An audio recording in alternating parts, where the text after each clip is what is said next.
जय हिंद फ्रेंड्स। तो हम पढ़ रहे थे कक्षा 6 की बुक जो कि हमारा राजस्थान के नाम से जानी जाती है। इसमें अपन चैप्टर नंबर 5 और चैप्टर नंबर 6 पढ़ने वाले हैं। चैप्टर नंबर 5 किससे जुड़ा, चैप्टर नंबर 6 किससे जुड़ा। देखो आप सोच रहे होंगे कि इतनी छोटी सी बुक है, बच्चों की बुक है, तो फिर इसमें अपन दो चैप्टर क्यों पढ़े। देखो जितना समय मिल पाता है उसमें अपन थोड़ा थोड़ा पढ़ लेते हैं। तो इसमें एक एक चैप्टर नहीं पढ़ेंगे अपन, तो दो चैप्टर साथ में पढ़ेंगे।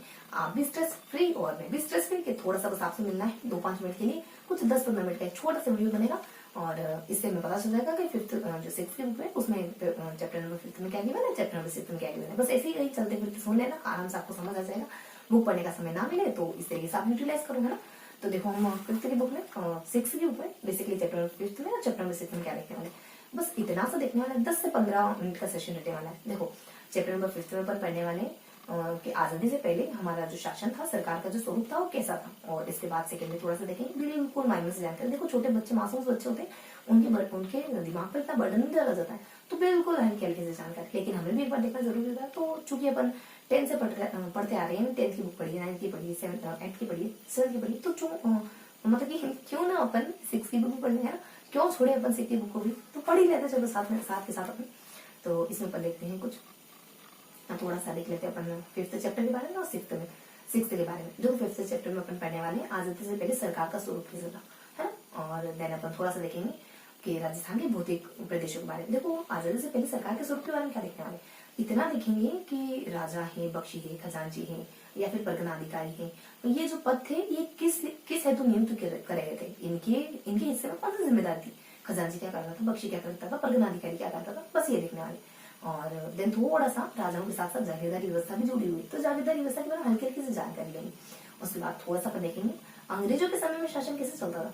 क्या अंग्रेजों के समय में कोई केंद्र शासित प्रदेश था, क्या अंग्रेजों के समय में कुछ रियासतें थी, क्या अंग्रेजों के समय में राजा महाराजों का अस्तित्व भी था क्या, तो था। कुछ रियासतें अपने एक कुछ प्रांत हमारे रियासती विभाग के अंतर्गत आते थे, कुछ प्रांत हमारे अंग्रेजी शासन के अंतर्गत आते थे। रियासती विभाग अपने तरीके से चल रहा था, अंग्रेजी शासन अपने तरीके से चल रहा था, है।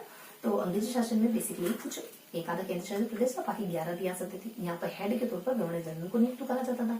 और देन इसके ऊपर एक वैसे तो एक जनरल की नियुक्ति करी जाती थी, इसके ऊपर एक गवर्नर जनरल हुआ करता था, है ना। और फिर जब ब्रिटिश सत्ता समाप्त हुई और ब्रिटेन की रानी के अंतर्गत यानी ब्रिटेन के क्राउन के अंतर्गत हमारा शासन गया, तब थोड़ा सा बदलाव क्या है कि जनरल गवर्नर के स्थान पर एक नया पद नियुक्त कर दिया, नए पद को सृजित करा, वो था वायसराय का। तो पहला वायसराय और अंतिम गवर्नर जनरल के पद पर काबिज कौन था, कुछ अपने कैनिंग करके एक व्यक्ति थे जो अंतिम गवर्नर जनरल थे और पहले वायसराय बनने वाले व्यक्ति थे। उसके बाद जब 1935 का अधिनियम आया तो शासन कैसे चलने लगे, 1935 का अधिनियम आया तो शासन कुछ अलग तरीके से चलने लगे। मतलब अजमेर मेवाड़ जो केंद्र शासित प्रदेश था, यानी 1 अप्रैल 1937 को अधिनियम लागू हुआ था, बेसिकली 1935 का। तब थोड़ा सा बदलाव हुआ, अजमेर जो केंद्र शासित प्रदेश था उसका शासन संघीय कार्यपालिका के अंतर्गत आने लगे। इससे क्या होगा, इससे अब सीधा हमारे यानी सीधा केंद्र के अंतर्गत आने लगेगा अजमेर मेवाड़ा का शासन, पहले अंग्रेजों के हाथ आएगा। देन थोड़ा सा देखते हैं इसके कुछ 12 सालों के बाद क्या हुआ, पहली विधानसभा यानी 1952 के दरमियान पहली विधानसभा की स्थापना होती है, गठन होता है। और पहले अपने निर्वाचित मुख्यमंत्री टीकाराम पालीवाल चुने जाते। तो ये था हमारा 5th चैप्टर। फटाफट से कुछ 2-4 फैक्टर उनको नोट डाउन कर लेते हैं ना। तो क्या है, देखो आजादी से पहले का सरकार का स्वरूप, चैप्टर नंबर 5 2 टॉपिक पढ़ने वाले हैं आज अपन। आज देखने वाले हैं कुछ 2 टॉपिक्स के बारे में। एक तो आजादी से पहले सरकार का स्वरूप, आजादी से पूर्व सरकार का स्वरूप। एक और देखेंगे राजस्थान के भौतिक प्रदेश, राजस्थान के भौतिक प्रदेश। तो ये तो मैंने आपको पूरा ही बता दिया है। आजादी से पूर्व राजस्थान का स्वरूप कैसा था और राजस्थान के भौतिक प्रदेश। तो फटाफट से देख लेते हैं आजादी से पहले राजस्थान का स्वरूप कैसा था, जो भी मैंने आपको वर्बली बताया ना, फटाफट से नोट डाउन कर लेते हैं कैसा था। थोड़ा सा अपन राजा का शासन देखेंगे, यानी राजा का शासन। इसमें राजा होता था, मंत्री होता था। एक पद किसका होता था, तो यहाँ देखिए कुछ राजा का पद होता था, उसके बाद मंत्री का पद होता था, उसके बाद बख्शी का पद होता था। बख्शी किसके लिए होता था, सेना को वेतन देने के लिए।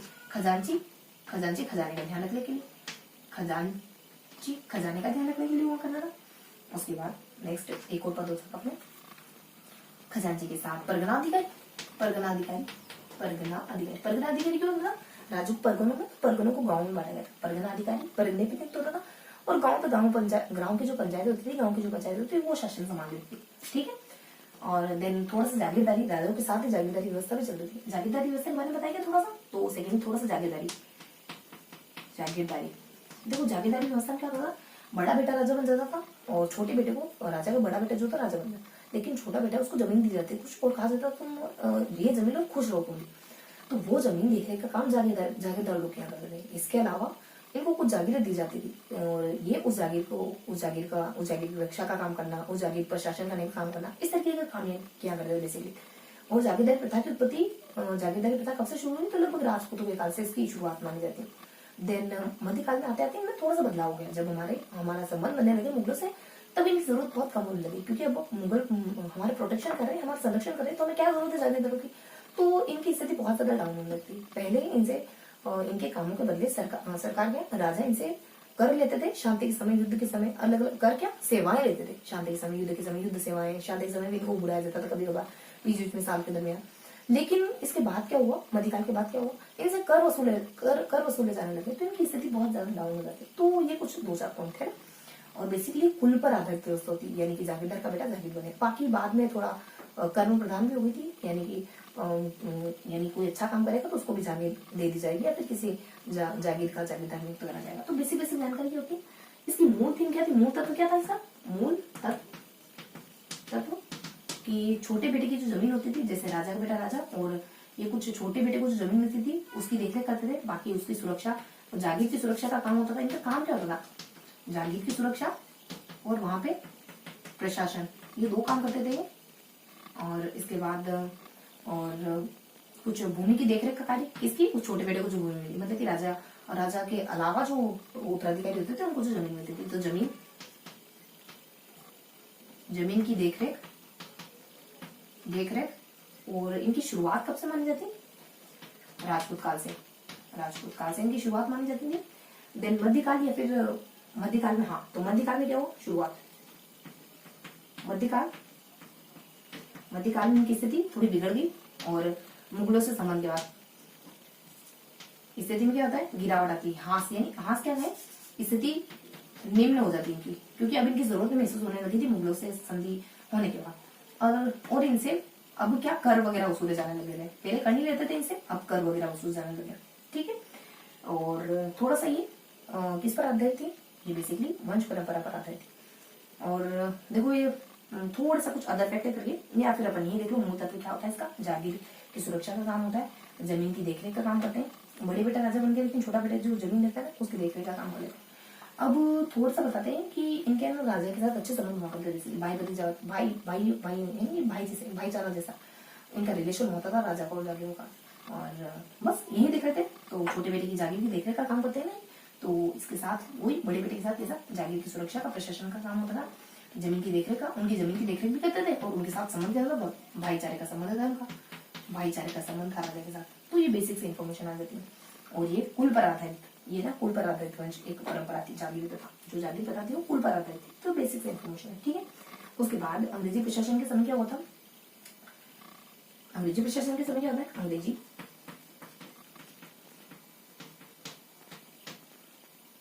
प्रशासन के समय क्या हुआ, देखो देख लो अंग्रेजी प्रशासन के समय क्या हुआ, मैंने आपको वर्गीकृत बता दिया। यानी राजस्थान जो था वो एक तो भारतीय रियासतों में प्लस एक ब्रिटिश रियासतों में और राजपूत रियासतों में, ब्रिटिश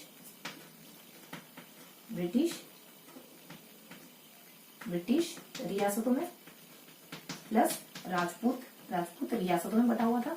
ब्रिटिश रियासतें कितनी थी, एक केंद्र ब्रिटिश, एक तो ब्रिटिश भारत में और एक राजपूत रियासतों में बटा हुआ था। तो ब्रिटिश भारत जो था वो बेसिकली एक केंद्र शासित प्रदेश था। तो एक केंद्र शासित प्रदेश और 11 रियासतें, केंद्र शासित प्लस 11, एक केंद्र शासित प्लस 11 रियासतें थी, जहां पर कुछ गवर्नर की नियुक्ति की जाती थी और जनरल गवर्नर उनके ऊपर नियुक्त होता था। तो यहाँ पर गवर्नर की नियुक्ति होती थी, गवर्नर अपने राज्यपाल होता है वैसे वहां गवर्नर होता था, और इसके ऊपर हेड होता था गवर्नर जनरल। बस ये अंग्रेजी शासन व्यवस्था। और जब ब्रिटेन की विक्टोरिया रानी के अंतर्गत हमारा शासनकाल चला गया, हमारा शासन चला गया, तब क्या बदलाव आया, कि जो गवर्नर जनरल का पद था उसको वायसराय में कर दिया। वो लास्ट वाला सबसे बड़ा पद वायसराय कर दिया प्लस, तो अपना पहला पहला वायसराय और अंतिम अंतिम अंतिम गवर्नर जनरल, अंतिम गवर्नर जनरल कौन था फिर? जनरल कैनिंग था, कैनिंग था। और जब 1935 में मतलब 1 अप्रैल 1935 को 1 अप्रैल 1937 को जब 1 अप्रैल 1937 को जब भारतीय 1935 का भारतीय अधिनियम जारी हुआ, 1935 भारतीय अधिनियम है ना, इस नाम से अधिनियम था। ये अधिनियम जब 1 अप्रैल 1935 को लागू हुआ तब क्या होता है, तब एक काम होता है कि जो अजमेर है वो किसके अंतर्गत आ गया? अजमेर गृह विभाग के अंतर्गत ले लिया गया, गृह विभाग के अंतर्गत ले लिया गया, जिसके कारण यहाँ पर संघ की कार्यपालिका का शासनकाल चलने लगे, संघ की कार्यपालिका यहाँ पर कंट्रोल करने लगी। और बस इस तरीके से गृह विभाग के अंदर आ गया तो संघ का शासन लागू हो गया था यहाँ पे। अब है ना, अंग्रेजों का शासन नहीं था क्योंकि केंद्र शासित प्रदेश था, अब अंग्रेजों का शासन नहीं था। और ये क्या है बेसिकली 1935 अधिनियम और भारत सरकार 1935 भारत सरकार अधिनियम, ये अधिनियम लागू हुआ था। इसके बाद ही परिवर्तन हुआ लास्ट में, इसके लगभग कितने सालों बाद? इसके 15 सालों बाद 1952 में क्या हुआ? पहला विधानसभा चुनाव हुआ, पहला विधानसभा चुनाव होता है और टीकाराम पालीवाल निर्वाचित मुख्यमंत्री, और निर्वाचित मुख्यमंत्री कौन चुने गए? मुख्यमंत्री टीकाराम पालीवाल। तो ये था हमारा ये छोटा सा लेसन जिसमें आजादी से पहले 1 स्लाइड में कंप्लीट हुई, आजादी से पहले जो हमारा शासन चलता था, हमारे सरकार का जो स्वरूप था, सरकार का जो फॉर्मेट था, इस तरीके का था।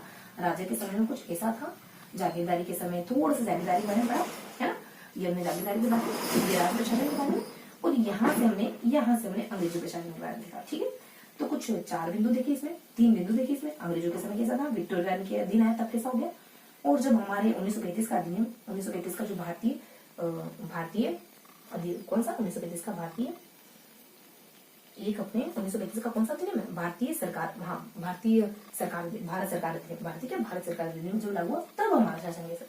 बस इतनी सी जानकारी थी इस लेसन में। अब क्या देखना है अपने को? अब अपने को देखना है नेक्स्ट लेसन। नेक्स्ट लेसन क्या देखना है? यानी भारतीय भौतिक प्रदेशों के बारे में, यानी जो 6वां चैप्टर है वो राजस्थान के भौतिक प्रदेश। क्या देखेंगे इसमें? वही अपने जो 4 भौतिक प्रदेश है, मरुस्थली, मतलब कि अपने राजस्थान मरुस्थली भाग हो जाता है, उसके बाद अरावली पर्वतमाला है, हाड़ होती है, दक्षिण का पठार है। इस तरीके से कुछ 4 भागों में बता। भौतिक प्रदेश भी देखेंगे, जलवायु और ऋतु भी देखेंगे। बेसिकली इसको 2 पार्ट में बांटा गया है, भौतिक प्रदेश और जलवायु प्लस इसके साथ ऋतु। देखो बहुत बेसिक सी जानकारी। भौतिक प्रदेश में जो 4 भौतिक प्रदेश है ना, उनके बारे में इक्का दुक्का कुछ बेसिक जो बहुत नीडेबल है, वो बेसिक जानकारी देखेंगे अपन। देखो बहुत सारे बच्चों को ये सारी बातें पता होगी, लेकिन मैं उनके लिए बता रही जो अभी 0 लेवल पे जो शुरुआत कर रहे हैं, जीके पढ़ने की शुरुआत करें उनके लिए। तो भौतिक प्रदेश आप एडवांस लेवल पे हैं तो बेसिकली इस वीडियो पे आए ही नहीं होंगे, आप है ना, अगर आप बेसिक से पढ़े हैं तभी इस वीडियो पे होंगे। तो थोड़ा सा भौतिक प्रदेश के बारे में देखेंगे, जलवायु ऋतु के बारे में देखेंगे। राजस्थान में जो 4 भौतिक प्रदेश है कुछ विशेषताएं होती है, मुरसर के बारे में और अरावली पर्वतमाला के बारे में, उसके बाद पूर्वी मैदान के बारे में, हाड़ौती के बारे में क्या क्या विशेषता है वो देख लेते हैं। मरुस्थल के बारे में, मरुस्थल देखो क्या विशेषता मरुस्थल की, 61% टेरिटरी है और 40% जनसंख्या यहाँ पे निवास करती है। 61% में टोटल 12 जिले आते हैं। और क्या बताते हैं हल्की की जानकारी फिर बता देते हैं कि यहाँ जो है इसकी कुछ विशेषताएं होती है। इसको ना 5 भागों में बांटा गया है, मरुस्थल और मरुस्थली भाग और अर्धशुष्क मरुस्थली, घग्गर का मैदान, घग्गर का मैदान, अंतःप्रवाही और नागौर उच्च भूमि, ये 5 कैटेगरी। और बेसिकली भारतीय मरुस्थल के नाम से 3 जिलों को जानते हैं, बिल्कुल किनार वाले, जिसमें बाद में बीकानेर है ना। इसके बाद ये सबसे ज्यादा घनी मरुस्थलों में से एक। फिर नेक्स्ट बता देते हैं कि यहाँ पे जो बालू का स्तूप होते हैं या फिर टीले धूरे वगैरह बालू के स्तूप होते हैं ना रेत के, उनको स्थानीय भाषा में धूरे कहते हैं। ये कुछ बेसिक विशेषता क्या है? 61% टेरिटरी जिसमें टोटल कितने 12 जिले आते हैं, 61%, 40% जनसंख्या रहती है। कुछ विशेषताएं बेसिक जैसे कि 5 भागों में बटा हुआ है। 5 भाग कौन से? मरुस्थलीय, अर्धमरुस्थलीय, अर्धमरुस्थलीय, उसके बाद मरुस्थलीय, अर्धमरुस्थलीय, उसके बाद अपने घग्गर का मैदान जो बेसिकली गंगानगर वही अंतःप्रवाही क्षेत्र भी हो सकता है, क्योंकि वहां पे अपने एक नदी भी थी सरस्वती जो मृत नदी के नाम से जानी जाती थी, क्योंकि इंटरनल जमीन के अंदर रहती हो। तो घग्गर मैदान, घग्गर प्लस अंतःप्रवाह और नागौर उच्च भूमि उच्च भूमि। ठीक है, इस तरीके से हल्की जानकारी देख लेते हैं। सेकेंड क्या विशेषता है, बहुत इंपॉर्टेंट थोड़ी सी, कि भारतीय मरुस्थल के नाम से क्यों जाते हैं? भारतीय मरुस्थल के नाम से क्यों जानते हैं? बिल्कुल सीमांत इलाके, बीकानेर, जैसलमेर, बाड़मेर। इसके बाद धनी मरुस्थल, एक ये सबसे ज्यादा धनी मरुस्थल है। और उसके बाद धनी धनी मरुस्थल, और स्थानीय भाषा में उनको क्या कहते हैं? जो बालू का स्तूप है उनको धोरे कहते हैं। बालू का स्तूप को स्थानीय भाषा में क्या कहते हैं? धोरे। ये हो गया अपना मरुस्थल कंप्लीट। थोड़ा सा पढ़ लेते हैं अरावली के बारे में। देखो अरावली को जीवन रेखा कहते हैं, तो उसके रीजन देखें बस। और देखें अरावली कितने परसेंट इलाका फैली, तो 9% पे। 9% पे इसका जो विस्तार है ये कहाँ से कहाँ थी, बस ये दो इन्फॉर्मेशन, कहाँ से कहाँ तक 9% में अरावली फैली, 9% फैली तो कहाँ से कहाँ तक। देन जीवन रेखा क्यों कहते हैं? देखो 9% में अरावली है, 9% में अरावली, तो कहाँ से कहाँ तक है 9%?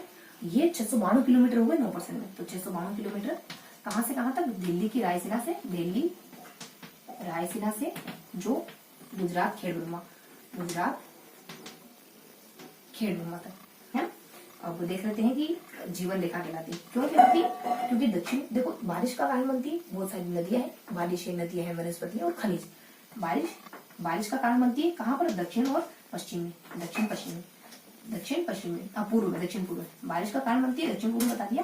प्लस नदियां बहुत सारी है, प्लस नदियां बहुत सारी यहाँ पर, प्लस बहुत सारी वनस्पति है, वन्य जीव, प्लस खनिज, खनिजों का जैब है। राजस्थान को कहते हैं वैसे, ये अपने अरावली हो गया। हाड़ौती और पूर्वी मैदान, तो पूर्वी मैदान क्यों प्रसिद्ध है? अपने उपजाऊ भूमि के कारण, तो नदियां होगी यहाँ पे बेसिकली। और टेरिटरी तो अपने को देखनी है, 23% एरिया पर, एक सेकंड है ना, 23% एरिया और 40% जनसंख्या। बाकी क्यों प्रसिद्ध है? उपजाऊ होने के कारण, मतलब नदियां यहाँ पर, चंबल मतलब बीसी बनास से पानी, चंबल, ये 3 नदियां यहाँ पर। और ये नदियां तो हर जगह में भुगतना पड़ रहा है नदियों का। हमारे यहाँ उत्खाद बहुत ज्यादा ऊपर नीचे जमीन होगी नदियों के चलते, उत्खाद है, डांग है, और कुछ अपने उत्खाद है, डांग है, और एक और कुछ कहते हैं ना उसको, बीहड़। ये देखो, तो 23% टेरिटरी है, 40% जनसंख्या, बहुत ज्यादा उपजाऊ और सबसे ज्यादा घनत्व वाला इलाका यही है।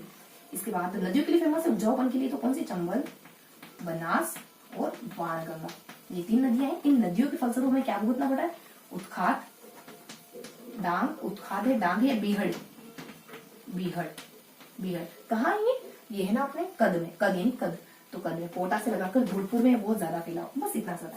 क्या पूर्वी मैदान की तरह और भी कोई मैदान हमारे राजस्थान में एग्जिस्ट करता है क्या? तो हाँ है, एक और मैदान है पानी, बीपी का। कौन सा? बीपी का।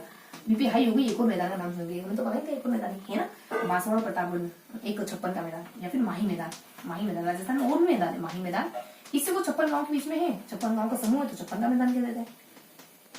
तो ये इन्फॉर्मेशन थी अपने पूरे मैदान के बारे में, ठीक है, बस थोड़ी सी इन्फॉर्मेशन थी। ये हमने देखा मरुस्थल के बारे में, इतना टेरिटरी घेरती, इतनी जनसंख्या, बाकी कुछ विशेषताएं 5 भागों में बांटा गए।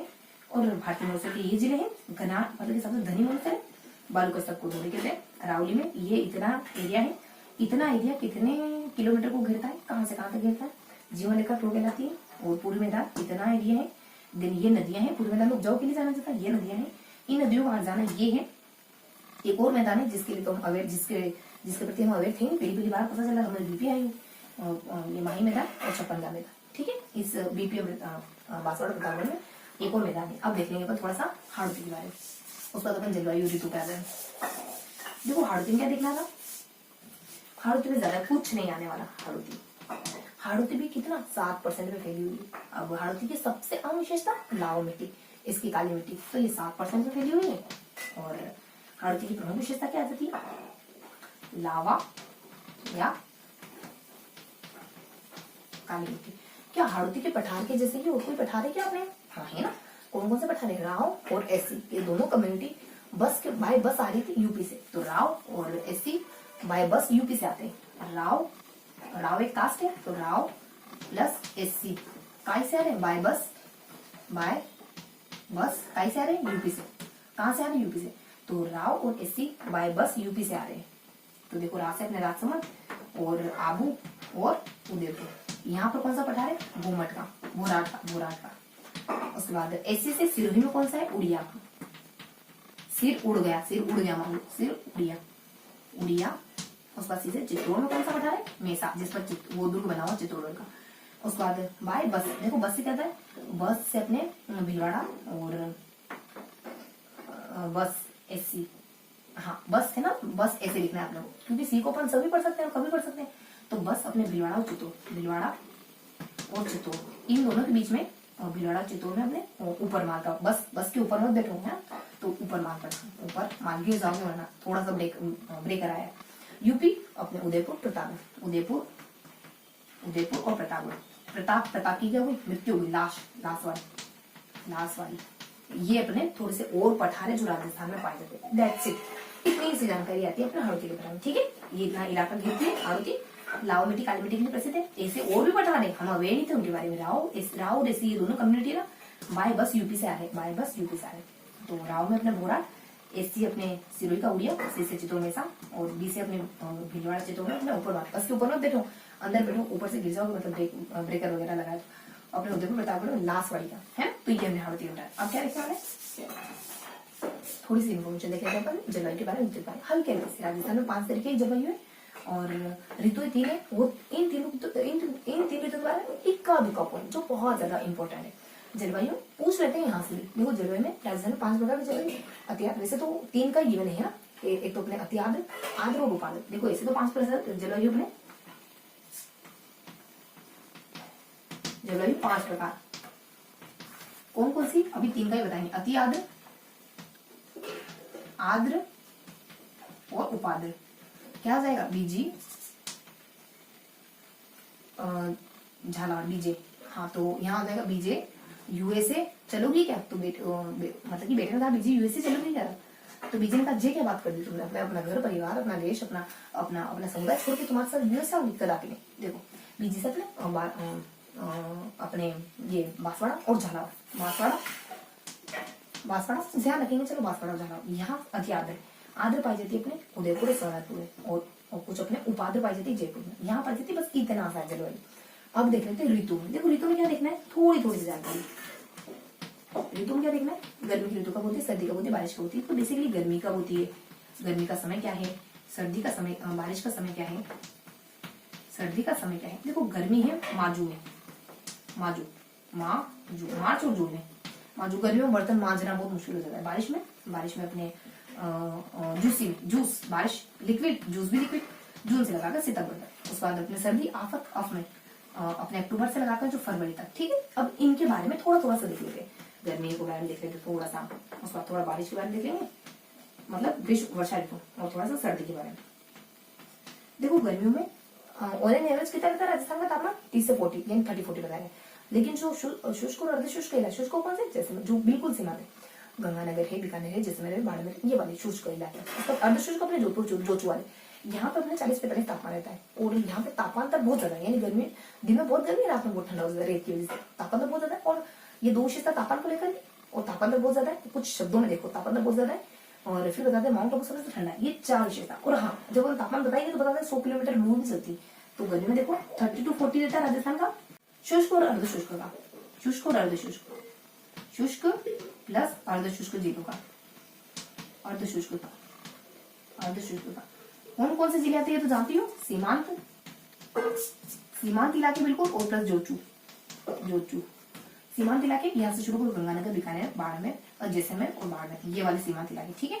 और इसके बाद अपने जोचू है, जोधपुर चू, इनमें रहता है इतना 40 to 45। इसके बाद थोड़ा सा लू का पता है ना, तो 100 किलोमीटर स्पीड से लू चलती है। लू है क्या, ये तो अपने आप में बहुत सारे लू चलती है। अब थोड़ा सा शाब्दिक रूप में देख लो, तापांतर बहुत ज्यादा, दैनिक और वार्षिक तापांतर बहुत ज्यादा, दैनिक और वार्षिक तापांतर बहुत हाई होता है। इसके अलावा माउंट आबू सबसे ठंडा होता है, माउंट आबू सर्वाधिक ठंडा। ये हल्की सी इंफॉर्मेशन देख लेते हैं, फटाफट से देख लेते हैं 2 मिनट बस। बारिश, देखो बारिश के बारे में क्या देखते हैं, बारिश में 2 शाखा, अरब सागर शाखा, बंगाल की खाड़ी की शाखा, इन दोनों से बारिश होती है। अरब सागर की शाखा से दक्षिणी राजस्थान, बंगाल की खाड़ी से अपने पूर्वी राजस्थान, ठीक है। सबसे ज्यादा बारिश कहाँ होती है, झालावाड़ में लगभग 100 सेंटीमीटर। सबसे ज्यादा बारिश वाला जिला, सबसे कम जैसलमेर 110-11। स्थान कौन सा प्रॉपर, माउंट आबू में 150 हो जाती है। मेन तो यही बात है, ठीक है। तो यहाँ देख लेते हैं अरब सागर से कहाँ होती है अपने दक्षिणी राजस्थान, बंगाल की खाड़ी से होती है अपने पूर्वी राजस्थान, ठीक है। और फिर बता देते हैं अपने सबसे ज्यादा झालावाड़ में होती है बारिश, सबसे ज्यादा झालावाड़ में कितनी, 100 सेंटीमीटर। सबसे कम जैसलमेर में कितनी, 10 सेंटीमीटर। बाकी सबसे ज्यादा वाला स्थान कौन सा है, माउंट आबू, 150 तकरीबन। स्थान के बारे में बता रही हूँ। बाकी थोड़े से फैक्ट देखो 50 और 90 देख लो, 50 और 90। अरावली 50 यानी अरावली से पश्चिम में 50 से ज्यादा, अरावली से पूर्व में 50 से कम, पूर्व में 50 से ज्यादा, पश्चिम में 50 से कम। 90 यानी कि 90 to 95 बारिश जो बरसात जो होती है ना, इसी वो वर्षा के मौसम में होती है, बरसात के मौसम में होती है, यानी मार्च से जून में हो जाती है। बाकी जानते हुए तो दक्षिण इसकी गति क्या होती है, यानी दक्षिण पूर्व से लगा करके जो उत्तर पश्चिम यानी बारिश ऐसे घटती जाती है, इस तरफ राजस्थान में जाती है ना बारिश घटती जाती है, इधर से इधर, इधर से इधर बारिश घटती जाती है। ये तो अपन बेसिकली जानते हैं थोड़ा सा। उसको सर्दियों में देखो, सर्दियों में एक मावट होता है, मावट पाई जाती है, यह सर्दियों में होने वाली वर्षा को मावट कहते हैं। और पश्चिमी विक्षोभ किसको कहते हैं, भूमध्य सागर से जो हवाएं चक्रवात उठते हैं ना, ये अपने उत्तर पश्चिमी, जो उत्तर पश्चिम का इलाका होता है ना, भारत का उत्तर पश्चिम में, वहां पे बारिश कर देते हैं। उत्तर पश्चिम में राजस्थान में आएगा, तो राजस्थान बारिश कर देते हैं। ये बारिश जो है ना, पश्चिमी विक्षोभ वाली बारिश, जो अपने भूमध्य सागर से पश्चिमी विक्षोभ जो पश्चिमी विक्षोभ जो है, ये भूमध्य सागर से उठे हुए चक्रवात है, भूमध्य सागर के चक्रवात। और ये जो बारिश होती है ना, ये रबी फसल के लिए बहुत ज्यादा अच्छी होती है बस। और माउंट आबू सबसे ठंडा होता है इस समय, 0 डिग्री माउंट आबू। तो ये था हमारा आपका 0 डिग्री, कितना 0 डिग्री, तो ये था हमारा सेशन। बहुत प्यारे प्यारे से, बहुत छोटे छोटे से चैप्टर है, मुश्किल से अपनों ने कितने मिनट लिए होंगे, 20 से 25 मिनट लिए होंगे ना। तो ये था हमारा सेशन। मैं फटाफट से थोड़ा सा रिकॉर्ड करते थे, हमने क्या पढ़ा। हमने 2 चैप्टर पढ़े। आजादी से पहले सरकार का स्वरूप कैसा था, दूसरा हमने जलवायु के बारे में पढ़ा, और साथ ही साथ हमने थोड़ा सा नहीं, हमने भौतिक प्रदेश के बारे में पढ़ा, साथ ही साथ थोड़ा सा जलवायु और ऋतुएं भी देख लिया हमने, है ना। तो सरकार का स्वरूप कैसा था, राजाओं के बारे में देखा। सरकार का स्वरूप कैसा था, अंग्रेजी सत्ता के बारे में देखा। इन दोनों के समय सरकार कैसे चलती थी।